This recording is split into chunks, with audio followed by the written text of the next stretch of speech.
Oke, assalamualaikum warahmatullahi wabarakatuh. Malam ini guys, saya sudah ada tamu spesial, ada Kurdi Mateng yang selama ini lagi viral-viral di sosmed ya. Iya. Jadi, Khusus Sulbar. Jadi malam ini orang yang pertama akan membuka perjalanan hidupnya seorang Kurdi Mateng ini. Oke Kurdi, jadi pertanyaan pertama, bagaimana awal perjalanan hidupnya seorang? Oh ya, kalau saya kemarin, kalau kita bicara mungkin bicara orang tua dulu ya. Ya, orang tua.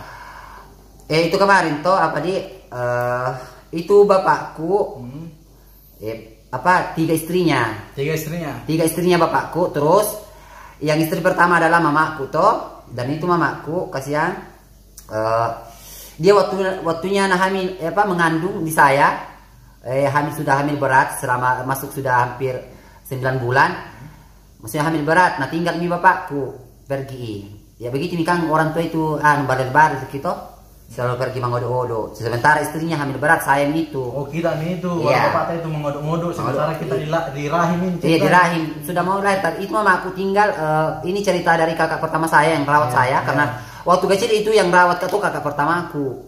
Kakak pertamaku sampai-sampai dia putus sekolah gara-gara merawat adiknya itu saya. Terus itu mamaku, toh kami memang banyak tanahnya. Terus di situ nah tinggal bapak. Jadi hidup ini di sawah-sawah.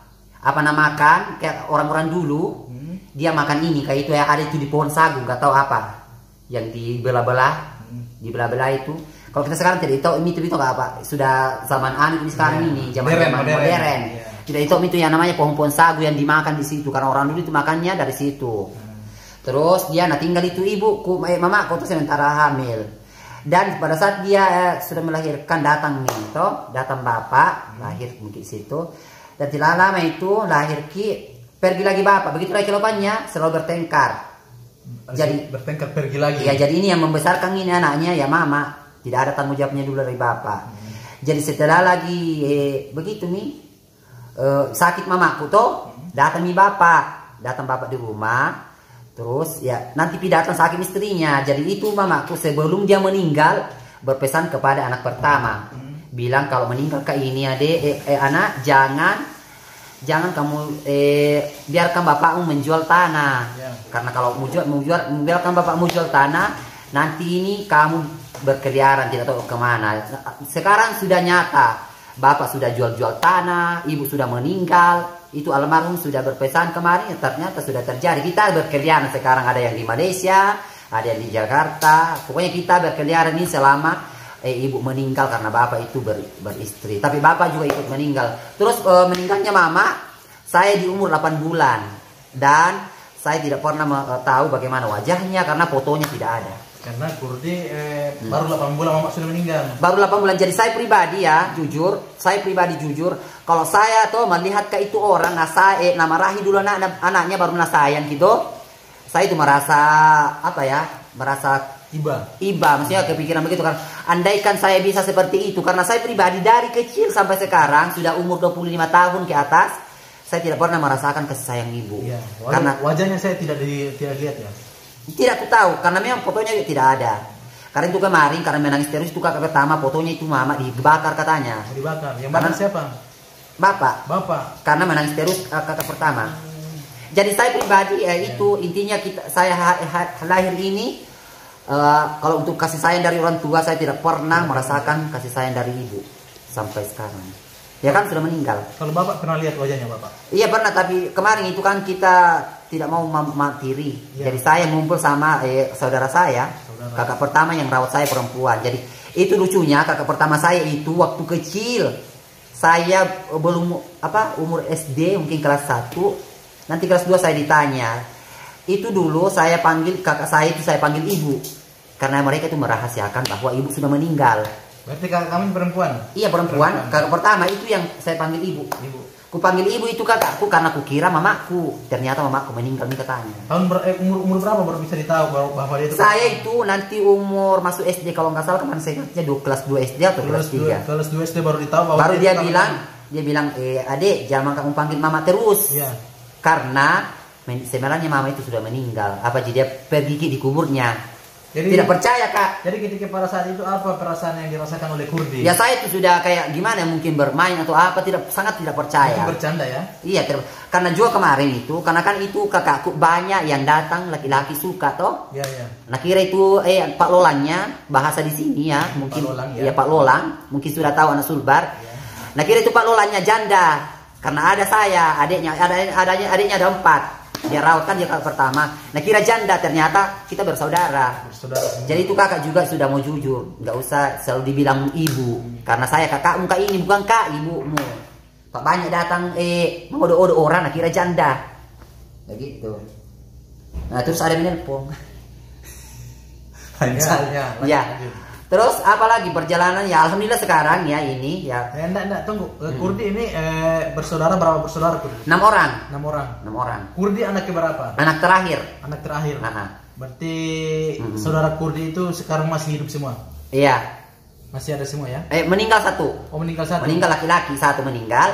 Begitu meninggal 1 laki-laki. Terus apa ya yang sudah bersuami 1, kan kita 2 perempuan 4 laki-laki meninggal 1. Yang sudah beristri 1, 2 orang yang belum beristri. Saya dan di Malaysia masih muda. Masih muda. Yang di Malaysia laki-laki? Ya laki-laki juga belum beristri. Ya itu hari itu. Maksudnya hari ini pembahasannya perjalanan saya. Begitulah kita. Ya ini peringatan juga sih sebenarnya yang saya bahas tadi, yaitu jual-jual tanah. Pokoknya peringatan untuk bapak dan ibu di luar sana toh. Pokoknya melihat maka ini kasihan, melihat di sosmed, begitu yang ku alami. Makanya kalau punya ki harta, punya ki masih ada tanah, masih ada nita, jangan ki coba-coba jual-jual dulu, pikirkan dulu anakmu. Tapi intinya begini Kurdi, buat kalian toh yang masih punya orang tua, yang masih punya orang tua, sayang orang tua karena aduh berat ya. Berat. Kalian tidak pernah merasakan yang seperti apa yang dirasakan. Saya itu saya jujur dari kecil sampai sekarang mana hidupku tinggalkan di rumahnya orang. Saya itu terdidik dari rumahnya orang. Saya bisa menilai orangnya ini seperti ini, orangnya seperti. Tapi kita kan itu seperti masih di rumah. Jadi kita ya kalau untuk tata krama kesopanan ya kita tahu situasinya bagaimana kita masuk di rumah-rumah. Karena kita kan pengalaman di rumah ini, di rumah ini. Karena dari kecil kita kan menumpang di rumahnya orang. Karena memang tidak ada orang tua. Begitu. Jadi Kurdi ini aslinya orang mana? Saya asli Mandar. Keturunan Lapeo, ada Lapeo yang mama. Bapak itu Tapalang Barat. Tapalang Barat. Jadi Kurdi sekarang sudah umur berapa Kurdi? Saya 25, mau hampir 26 sekarang. Hampir 26. Iya. Oke, jadi perjalanan Kurdi ini kalau menurut saya sih walaupun ini sangat sedih ya Kurdi sebenarnya, karena kalau saya sih ya sedih sih, memang sedih karena itu hidup itu saya sudah diatur oleh Allah. Kita harus sabar. Karena kalau masalah bicara meninggal kita akan ikut juga ke sana nantinya, maka dari itu kita harus berusaha. Dan kalau yang kalian ini yang mungkin merasa dirinya sudah muslim, kita itu dilarang meminta selagi kita masih bisa berusaha. Betul. Pokoknya kita harus berusaha, karena saya ini tanpa ayah dan ibu saya bisa hidup. Nah ini. Semoga Kurdi dibalik semua itu Kurdi bisa sukses. Oh ya kan? Oh ya, itu perjalanannya hari ini. Ya, oke guys, jadi jadi tadi kisah perjalanan hidup seorang Kurdi ya. Iya. Tuh. Jadi Kurdi begini, pesan-pesan edukasi buat teman-teman yang di luar sana apa Kurdi? Pokoknya saya pribadi ya, karena itu tadi saya bahas tentang orang tua yang sudah tidak ada. Karena saya ini hidup pokoknya dari kecil, misalkan mungkin kalian bicara kalian Kurdi itu sekolahnya di BE sama siapa? Mungkin gitu kan? Iya. Saya itu tuh di BE atau sendiri Kak, sembarang ku kerja atau kemarin sempat di SD saya sempat jadi menjaga kayak babysitter. Menjaga anak-anak itu digaji baru bisa ke sekolah. Terus sempat kemarin sekolah SMP Alia. Itu saya kerja di warung-warung. Baru bisa itu. Warung-warung makan ya? Warung makan. Sekarang ya alhamdulillah sudah tamat juga sekolah. Tidak lanjut kuliahnya, kemarin itu sampai semesternya pulang. Tapi intinya alhamdulillah Kurdi lulus SMA ya? Lulus SMA. Saya lulus. Saya bukan sekolah paket, pokoknya sekolah murni dari SD, sekolah 6 tahun, SMP 3 tahun, SMA 3 tahun. Jadi 12 tahun kita sekolah murni, saya sekolah, enggak paket-paket. Oke. Jadi Kurdi memang seorang pejuang hidup yang iya, pejuang hidup tanpa orang tua ya Kurdi. Iya, pokoknya kalian itu yang di luar sana itu saya mohon ya. Pokoknya kalau begini toh, kalau misalkan kasih ke sekolah ke orang tua toh, sekolah baik-baik, jamku, pokoknya jangan sia-siakan pengorbanannya orang tua setengah mati ki, maki, masuk. Coba kamu begitu, batin tulang orang tua, masa kamu tidak berpikir? Betul. Kamu harus sayang mamamu. Pokoknya dari hari ini kamu lihat konten saya ke awal, ini pelajaran, matikan dulu telepon, ini telepon selalu masuk, stabilizer sudah goyang. Nah, itu sayang ya. Pokoknya itu sayang. Pokoknya kita serius, kita antara sedih dan ketawa. Pokoknya ini dari saya pribadi, sayang mamamu karena betul-betul hidup itu harus dijalani. Kita harus sayang orang tua, sayang ya. Banyak orang di luar sana itu mau pengen sekolah, tapi bagaimana biayanya orang tuanya tidak ada. Kalian ini yang ada biayanya orang tua, jangan sia-siakan orang tuamu. Karena orang tuamu itu dia tidak melihat, pokoknya dia cuma mau melihat kamu bahagia di mata dia. Pokoknya tidak ada yang lain. Orang tua itu mau melihat anaknya bagaimana caranya bisa sukses. Makanya kalian harus sadar yang masih punya orang tua ya. Harus kalian sayang orang tua kalian. Itu perjalanannya hari ini. Semoga saya doakan Kurdi di tahun 2020 tahun depan ini Kurdi semakin sukses, sehat selalu ya. Amin ya robbal alamin ya. Cepat dapat pendamping juga. Saya nggak pendamping dulu, saya cukur dulu. Saya kerja dulu karena kontennya ini nanti lucu-lucu dari kita. Kalau kamu pacaran ya jangan dulu sayang. Kamu harus betul-betul mapan. Jangan cuma pacaran mau ini. Ya, betul. Kamu ngerti ini? Ini adalah lingkaran. Nggak ada.